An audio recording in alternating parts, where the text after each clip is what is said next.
A really simple mission. We want to promote education about all aspects of Civil War history among as wide an audience as we possibly can. So college students, school kids, teachers, professional historians, members of the general public, anyone interested in learning more about the Civil War era. So we do that in a wide variety of ways. Kerri Moseley-Hobbs, she works in education administration and research and program development. She's also an accomplished historian, writer, and as you're about to find out, speaker. She's the author of a wonderful book of creative nonfiction that I recommend to you all. It's called More Than a Fraction, and it tells the story of her enslaved ancestors, the Fraction family, who were actually enslaved probably just about a mile away from where I'm sat right now on the campus of Virginia Tech. So it's a story that's very close to home to those of us associated with the university and indeed Blacksburg in general. Get through things today. I do have a PowerPoint that I'm going to use to go through with everyone.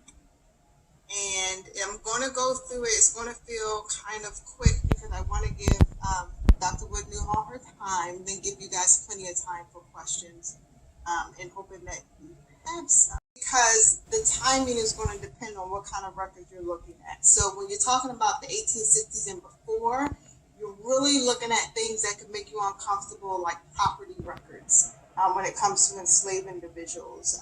If you're looking at someone who was a freedman, even if they were of African descent, there may be some personal records there, but for the majority on how they look. If they look what they call Negroid features, they would list them as Black, even if they were of indigenous background. Some other records to look at is federal records. And so with federal records, you have census records and you have records from the Freedmen's Bureau. And these two are very, very valuable with working backwards. Census records will get you from modern days till about the 1870s, and you just follow people backwards. Now that you have locations, now that you have some experiences, you can try to get into the military records. A lot of the basic military records like enlistment information is listed online. You can go to Fold 3, that's Fold, like Fold Clothes and the number 3.com, or you can just use Ancestry. They kind of link up together, but Fold 3 is probably the best thing to go to in infantry. And so it's very important that you focus on the U.S.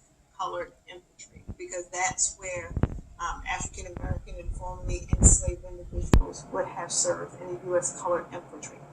In Thomas Fraction's own words, and then I ended theirs, he said, I'm a soldier now, and I fought for my freedom, and I'll defend myself.